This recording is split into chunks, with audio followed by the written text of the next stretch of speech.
Hello दोस्तों, कैसे हो आप सब। आई होप आप सभी अच्छे होंगे। तो दोस्तों, आज हम संविधान सभा की बात करते हैं, जिसे हम इंग्लिश में कॉन्स्टिट्यूशन असेंबली बोलते हैं।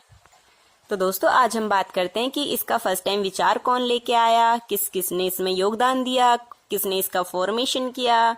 तो दोस्तों, आपको पता होगा कि 1946 में कैबिनेट मिशन योजना आई थी, जिसके तहत ही संविधान सभा के चुनाव हुए थे।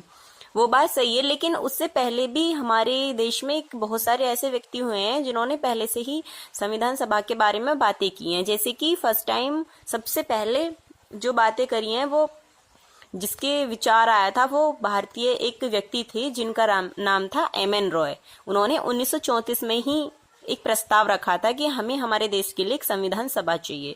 फिर उसके बाद 1935 में कांग्रेस पार्टी ने भी प्रस्ताव रखा। फिर 1935 में नेहरू जी ने घोषणा की कि हमें हमारे स्वतंत्र भारत के लिए, जो हमारा देश आजाद हो जाएगा, तो उसके लिए हमें हमारी देश की एक संविधान सभा की आवश्यकता है, जो मतलब किसी भी बाहरी हस्तक्षेप के बिना हो, उसमें कोई भी अदर व्यक्ति अपना रोल प्ले ना करे। मोस्टली इन ब्रिटिशर्स के लिए बोला था उन्होंने कि ओनली उसमें इंडियंस लोग ही हों, ब्रिटिशर्स ना हो। फिर 1940 में अंग्रेजों ने अगस्त प्रस्ताव रखा। 1934 से लेकर 1940 में अंग्रेज माने थे कि हाँ, हम ठीक है। 40 में उन्होंने बोला कि हम आपके देश के लिए एक संविधान सभा का निर्माण करेंगे। फिर 1946 में कैबिनेट मिशन योजना आई, जिसके तहत ही हमारे देश के संविधान सभा के चुनाव हुए थे 1946 में जाके।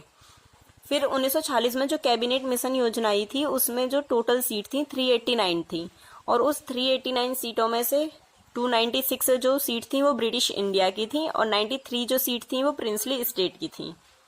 तो दोस्तों, इन सीटों पर जो चुनाव हुए थे, इसमें हिंदू, मुस्लिम, सिख, पारसी, एंग्लो इंडियंस और ईसाई, एससी, एसटी सहित सभी वर्गों की महिलाएं भी शामिल थीं। और इसमें जो प्रमुख नेता थे उस टाइम, जो लीडर थे, जो अपनी भूमिका अदा कर रहे थे उस टाइम, पंडित जवाहरलाल नेहरू थे, डॉक्टर भीमराव अंबेडकर जी थे, सरदार पटेल भी थे, कलाम जी भी थे, और डॉक्टर राजेंद्र प्रसाद भी थे, और भी अन्य लोग थे। लेकिन उस टाइम गांधी जी अनुपस्थित थे, क्योंकि बट वहां पे जो जो बातें हो रही थी, जो कुछ भी बातचीत चल रही थी, सब गांधी जी के ही कहने से हो रहा था। उनकी विचारधाराएं थी उसमें, उनकी बातें थी, उनका सहयोग पूरा था, लेकिन गांधी जी उस टाइम अनुपस्थित थे।